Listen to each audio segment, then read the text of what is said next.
Welcome back my YouTube channel sociology live study. और प्रिय विद्यार्थियों, आज की क्लास में विद्यार्थियों के ही अनुरोध पर बीए फर्स्ट सेमेस्टर के इतिहास के महत्वपूर्ण प्रश्नों के बारे में आज की क्लास में मैं चर्चा करूंगा। गुरु जम्बेश्वर विश्वविद्यालय मुरादाबाद से संबद्ध जितने भी महाविद्यालय हैं, उन महाविद्यालयों के बीए फर्स्ट सेमेस्टर के हिस्ट्री के विद्यार्थियों के लिए ये जो क्लास है ये काफ़ी महत्वपूर्ण है। मैं फिर एक बार डिक्लेयर मैं यहाँ पे कर देता हूँ, अर्थात डिस्क्लेमर लगा देता हूँ कि मैं हिस्ट्री का विद्यार्थी नहीं हूँ, लेकिन जो हिस्ट्री के प्रोफेसर्स हैं उनसे कंसल्ट करने के बाद ही मैंने यहाँ पर ये प्रश्न आपके लिए उपलब्ध कराए हैं। तो उस आधार पर मैं ये कह सकता हूँ कि परीक्षा में आपके लिए ये प्रश्न काफ़ी महत्वपूर्ण साबित हो सकते हैं। तो जो आपका पेपर है हिस्ट्री का, उसका नाम है ancient and early medieval India till 1206 AD।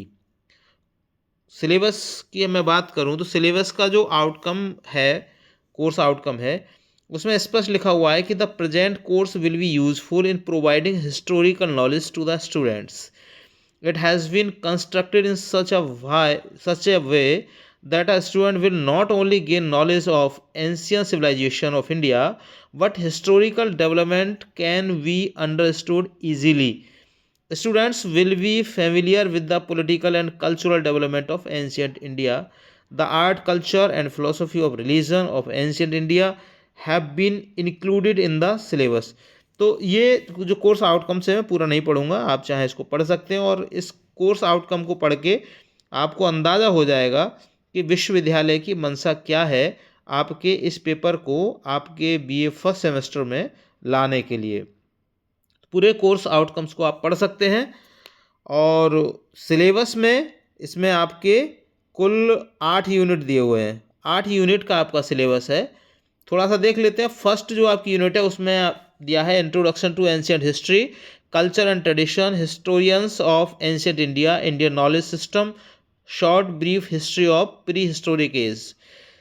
Unit second है इसमें Indus Valley civilization, Vedic and later Vedic period. Third unit में है rise of Magadha empire and Maurya dynasty, Chandragupta, Bindusara and Ashoka the great, Kautilya and his Arthashastra. Unit number 4 में है Gupta dynasty, Chandragupta, Samudragupta, Chandragupta Vikramaditya, golden era of ancient India. Unit 5 है age of Harshavardhana and rise of Rajput states, Pratihara, Chalukya, Paramara and Chauhan. Unit 6 में है rise of feudalism in India. 7 unit है आपकी customs, rituals and beliefs of Indus. And the last unit number 8 advent of Islam, invasion of Mahmud Ghaznavi and Mohammad Ghori. तो 8 unit का syllabus है। इस syllabus के आधार पर ही ये प्रश्न मैंने यहाँ पर आपको दिए हैं। चलिए शुरू करते हैं बिना समय को गंवाए हुए। तो पहला सेक्शन जो आप जानते होंगे वेरी शॉर्ट आंसर टाइप का होता है। यहाँ 5 प्रश्न वेरी शॉर्ट आंसर आपसे पूछे जाते हैं और जिनके आंसर आपको लिखने होते हैं 1 या 2 लाइन में, 3 लाइन में या अधिकतम 4 लाइन में। मोस्टली तो एक एक शब्द के भी ये प्रश्न होते हैं। जैसे आप ही का ये पहला प्रश्न है कि प्राचीन भारत के 2 इतिहासकारों के नाम लिखिए। तो 2 इतिहासकारों के नाम आपको लिखना है, तो 1 लाइन में लिख सकते हो आप इसको या 2 लाइनों में लिख सकते हो। दूसरा प्रश्न है सिंधु घाटी सभ्यता का एक प्रमुख नगर बताइए। देखिए एक ही शब्द का है इसका आंसर। क्वेश्चन नंबर 3 है अर्थशास्त्र के रचयिता कौन है, ये भी एक शब्द का आपका आंसर है। और चौथा है गुप्त वंश के संस्थापक का नाम लिखिए, ये भी एक शब्द का आंसर आपका हो जाएगा। 5वां है महमूद गजनवी ने भारत पर पहला आक्रमण कब किया। तो very short means very short, यानी कि इनको 5 मिनट भी नहीं लगेंगे आपको इनको करने के लिए।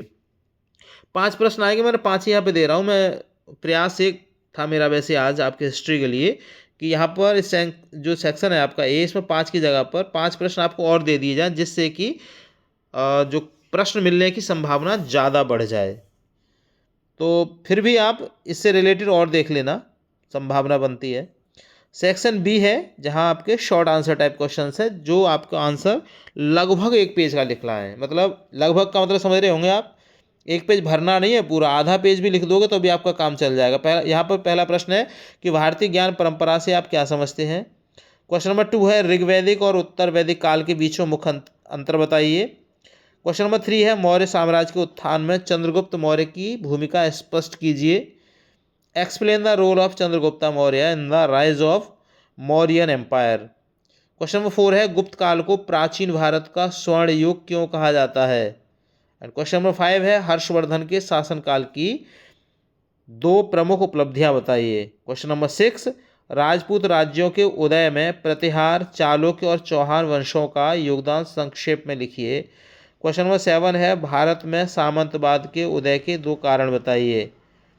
और क्वेश्चन नंबर 8 है हिंदुओं की किसी एक प्रमुख धार्मिक मान्यता या रीति का वर्णन कीजिए। तो देखो आपके पास इसकी ऑप्शन भी है कि आप अपनी मर्जी से भी लिख सकते हैं, और इसके अलावा इस प्रश्न में किसी एक धार्मिक मान्यता या किसी एक रीति का नाम भी लिया जा सकता है जिसके बारे में आपसे पूछा जा सकता है। थोड़ा सा डीपली ही आप इसको तैयार करिए। तो 8 प्रश्न हैं, इनमें से 5 आपको मिल जाएंगे। तीसरे सेक्शन की बात करूं, सेक्शन सी। सेक्शन सी का पहला प्रश्न है जो लॉन्ग आंसर टाइप होते हैं ये, जिसका आंसर आपको वैसे तो 2 या 2.5 या 3 पेज का लिखना होता है, लेकिन चूंकि आप टाइम मैनेजमेंट आप नहीं बना पा रहे हैं और अक्सर मैं देख पा रहा हूँ कि विद्यार्थी इस सेक्शन में ज़्यादातर गलतियाँ कर रहे हैं। तो आप ध्यान रखिए कि 3 प्रश्न करने हैं आपको, इसमें से ज़रूर अटेम्प्ट करिए, चाहे वो आप उसके आंसर 2 पेज के लिखें, 1.5 पेज का लिखें या 1 पेज का लिखें, अटेम्प्ट आप अवश्य करिए, ठीक है। हाँ, ये डिसाइडिंग होते हैं आपके रिजल्ट के, आपकी मेरिट के, आपकी परसेंटेज के। तो इसमें पहला प्रश्न है कि प्राचीन भारतीय इतिहास, संस्कृति एवं परंपरा का परिचय देते हुए पूर्व ऐतिहासिक युग के संक्षिप्त इतिहास एवं प्राचीन भारतीय इतिहास लेखन का विवेचन कीजिए। क्वेश्चन नंबर 2 है सिंधु घाटी सभ्यता की प्रमुख विशेषताओं, वैदिक और उत्तर वैदिक समाज के आर्थिक एवं सामाजिक ढांचे का तुलनात्मक विश्लेषण प्रस्तुत कीजिए। क्वेश्चन नंबर 3 है मगध साम्राज्य के उत्थान और मौर्य वंश के प्रशासनिक ढांचे का विस्तृत वर्णन कीजिए। चंद्रगुप्त, बिंदुसार और अशोक के शासनकाल के प्रमुख घटनाओं एवं कौटिल्य के अर्थशास्त्र के योगदान को रेखांकित कीजिए। तो काफ़ी डीपली मतलब डेस्क्रिप्टिव प्रश्न है ये, इसमें थोड़ा बहुत करेक्शन भी हो सकता है, लेकिन आप इसको पूरा ही पढ़िए। क्वेश्चन नंबर 4 है गुप्त वंश के अंतर्गत भारत की सांस्कृतिक, साहित्यिक एवं वैज्ञानिक प्रगति का मूल्यांकन कीजिए। समुद्रगुप्त एवं चंद्रगुप्त द्वितीय, विक्रमादित्य के शासनकाल की उपलब्धियों पर विशेष ध्यान दीजिए। क्वेश्चन नंबर 5 भारत में सामंतवाद के उदय, हर्षवर्धन के युग तथा राजपूत राज्यों के गठन के पीछे के कारकों का विश्लेषण कीजिए। महमूद गजनवी और मोहम्मद गौरी के आक्रमणों ने भारतीय राजनीतिक परिदृश्य को किस प्रकार बदला। तो प्रिय विद्यार्थियों, इस तरह से आपको इस जो थर्ड सेक्शन सी है इसमें 5 प्रश्न मैंने यहाँ पर दिए हैं, 3 प्रश्न आपको इनमें से मिल जाएंगे। और मैं बता देता हूँ कि ऐसा नहीं कि आपको बिल्कुल एजिटी लिखे हुए मिल जाए, अपनी बुद्धि और विवेक का इस्तेमाल करिए। लैंग्वेज चेंज मोस्टली हो ही जाती है और होती ही है, सेम लैंग्वेज नहीं होती है। तो मैं उम्मीद करूँगा कि ज़रूर आपको इससे आपकी परीक्षा की तैयारी में सहयोग मिलेगा। इन्हीं शुभकामनाओं के साथ, और चैनल पर नए हैं तो सब्सक्राइब कर लीजिए, वीडियो पसंद आए लाइक शेयर कीजिएगा। चैनल पर जुड़ने के लिए थैंक यू। मिलेंगे अगली क्लास में, तब तक के लिए जय हिंद।